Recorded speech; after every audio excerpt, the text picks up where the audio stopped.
Eu converso hoje com o senador Wellington Fagundes, que é relator da comissão de senadores que está acompanhando e fiscalizando as políticas de combate à pandemia da Covid-19 no Brasil, não é, senador? E agora o foco está muito nas vacinas. E a gente está vendo uma articulação, inclusive, do senhor para vacinação em laboratórios que fazem esse trabalho agropecuário, né, animal. E a gente nem sabia como é que isso poderia funcionar. O senhor pode explicar? Hoje nós temos dificuldade imensa de encontrar vacina no mundo, porque o número de vacinas produzidas ainda é muito pequeno em relação à população. E, além do que, muitos países mais ricos acabaram comprando essa vacina em excesso, como é o caso dos Estados Unidos, tem muito mais vacina do que a população, e esses países estão segurando a vacina, até porque também já estamos aí na terceira onda nos Estados Unidos. Então, isso tudo traz mais dificuldade para que a gente importe a vacina. Mas, como médico veterinário, eu já venho discutindo há muito tempo, há uma questão de alguns meses, a possibilidade de utilizarmos o parque industrial brasileiro. Por quê? Infelizmente, Marina, o nosso parque industrial de vacina humana, ele foi diminuindo. Nós já tínhamos muito mais laboratórios, produtores, e hoje está reduzido ao Butantan e à Fiocruz, que são muito mais voltados para a pesquisa e não para a indústria.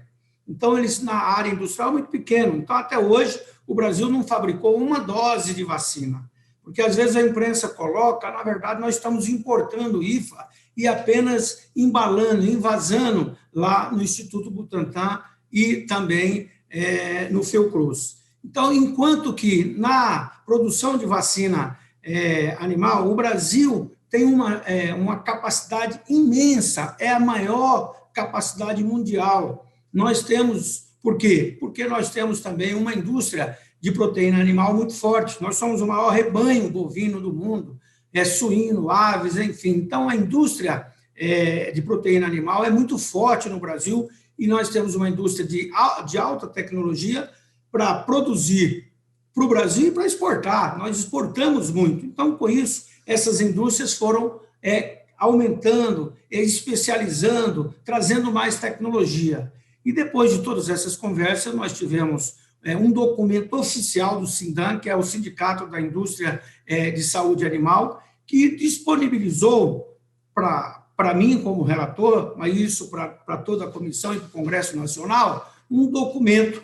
E esse documento, ele diz de forma muito clara, a indústria brasileira tem capacidade, após a autorização, claro que isso tem que ter toda a inspeção, após a autorização, em 90 dias apenas, produzir todas as vacinas necessárias para o país. Então, as pessoas podem até perguntar, mas é possível? A indústria é a mesma. Todas as pesquisas feitas de vacinas, elas são feitas através dos animais. Então, depois que ela é desenvolvida, então, aí ela se transforma numa vacina, que aí a pesquisa, cada caso é um caso.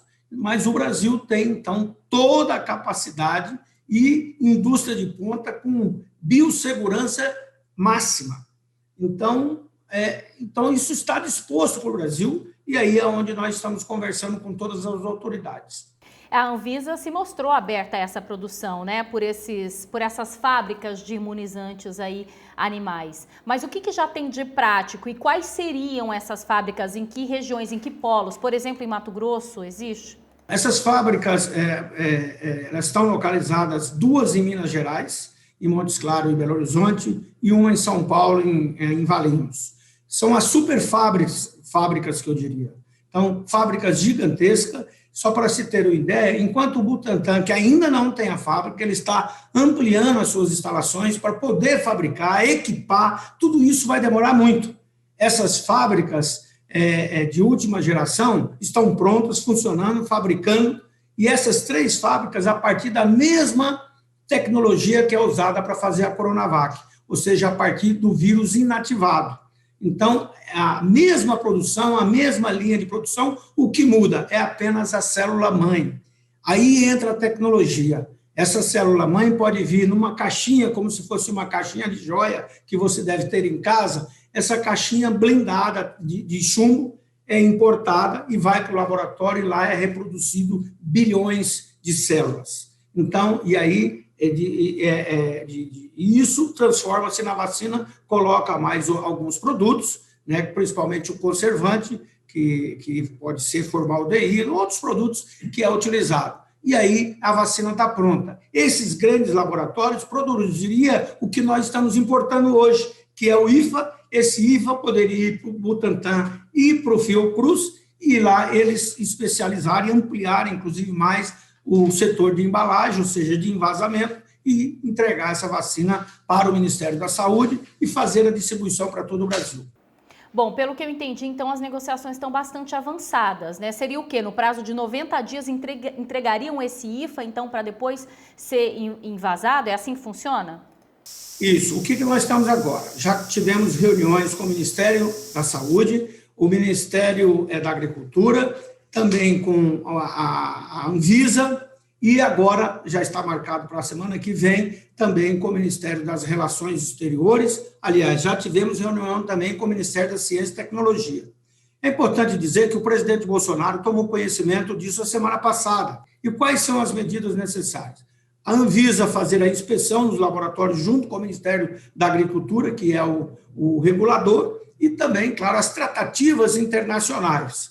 E para isso, então, essas tratativas é exatamente trazer essa tecnologia, que o Butantan já diz ter tudo documentado. Então, espero que isso possa ser resolvido o mais rápido possível. E aí o laboratório diz, depois de autorizado, depois de importado a célula-mãe, eles podem começar a trabalhar e dentro de 90 dias teria condições de produzir toda a vacina necessária. Há uma urgência, claro, nessa obtenção das vacinas, na logística para isso, e aí eu queria que o senhor falasse, esse comitê que foi criado no auge da pandemia, né, nessa segunda onda, e o que se tem de concreto nessas discussões em relação, por exemplo, a melhorar a logística do plano de vacinação, principalmente quando a gente fala de Mato Grosso, né, que é um estado tão grande e que está conseguindo vacinar tão pouco a sua população. O problema nosso não é a logística. O nosso problema é falta de vacina. Então, o Brasil é um dos países, é o país que tem a maior rede montada de distribuição de vacina. Nós somos campeão mundial. Quem não se lembra do Zé Gotinha? Então, o Brasil tem campanhas de vacinação já tradicional. Então, o Brasil tem toda uma estrutura, não só de distribuição, mas também de estocagem de vacina no interior do Amazonas, em qualquer lugar do país. Mato Grosso, inclusive, houve aí uma discussão, porque Mato Grosso do Sul tinha mais vacina do que Mato Grosso. E, na verdade, é o seguinte, é porque Mato Grosso do Sul tem uma população indígena maior e mais idosos. Então, proporcionalmente, acabou indo mais vacina para o Mato Grosso do Sul. Mas Mato Grosso está recebendo, mas, infelizmente, o volume de vacina que chegou no Brasil como um todo é muito aquém do necessário. Apenas 2% da população brasileira recebeu vacina até hoje. Nós estamos no 15º lugar em vacinação do mundo, mas não é pela falta de capacidade de vacinar, não é pela falta da vacina poder chegar em qualquer lugar do país, não, é por falta de vacina mesmo. Mas o senhor acha que faltou a ação da União um pouco antes desse caos que a gente está vivendo? Olha, Marina, sem dúvida nenhuma, esse aí é um problema do Brasil. Nós não temos tradição de planejamento, então as coisas são feitas assim muito de última hora. Então, esse é um grande problema do Brasil, né? E os Estados Unidos comprou as vacinas na pesquisa ainda, sem saber se as vacinas iriam funcionar ou não. Por isso, eles têm a vacina hoje mais do que quase o dobro da população americana. E estão bem avançados na aplicação da vacina. Mas se nós tivéssemos a vacina aqui, disponível como os Estados Unidos, nós já estaríamos muito mais na frente, porque a nossa tradição em vacinar, em fazer as campanhas, é muito maior.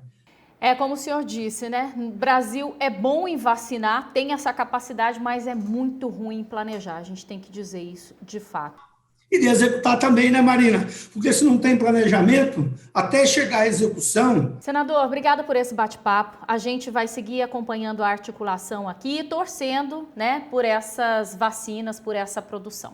Marina, eu quero aqui, então, agradecer muito a vocês, do Lei Agora, a você, Marina, e dizer que todos nós estamos exaustos, mas nós temos que buscar, principalmente agora na Páscoa, né, buscar as energias, buscar a inspiração divina para que a gente possa, cada um de nós, fazer a nossa parte. Nós temos que ter carinho, nós temos que ter solidariedade, nós temos que buscar, inclusive, claro, orientar aqueles que mais precisam, usar máscara, fazer todo o trabalho de higiene, evitar as aglomerações, fazer com que a gente não propague mais o vírus.